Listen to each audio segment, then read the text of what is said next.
you have a company like Palantir, which actually is cheering on the war.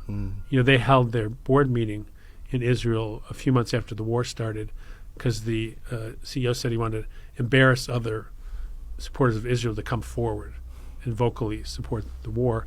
And then their founder, Peter Thiel, his PR guy must be an idiot, but he had him in one of those things where he's got to answer questions from students in the UK.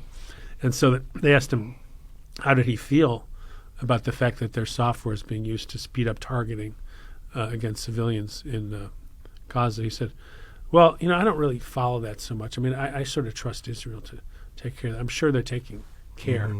The only other person I've ever heard say something like that is Tony Blinken. I mean, it's just, and he actually came from West Exec Advisors, which advises weapons companies.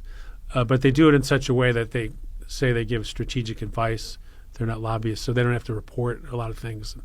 The more you scratch the surface, many of these people are benefiting. We did a piece on what happens to 4- and 5-star generals and admirals when they leave the government. 80% of them went into the weapons industry.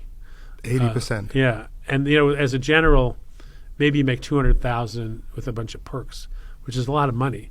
If you go to Lockheed Martin, you could make $200,000 to go to 4 meetings a year. And if you go to one of these tech companies investing in like Palantir, if you hit it big, you could make millions.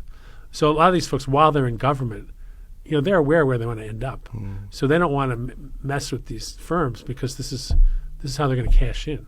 They're going to work with these folks. And then on the other end of it, once you graduate from some of these firms and make a lot of money and establish yourself, then as you've documented in Prophets of War, there are also avenues to get back into government. Yes, it's like a spin cycle. Like James Mattis, who came in to the Trump administration, came from the board of General Dynamics. When he left, he went back to the board of General Dynamics. They've kind of so rationalized it that they just feel like, well, I'm doing the right thing, and the fact that I'm making money is secondary.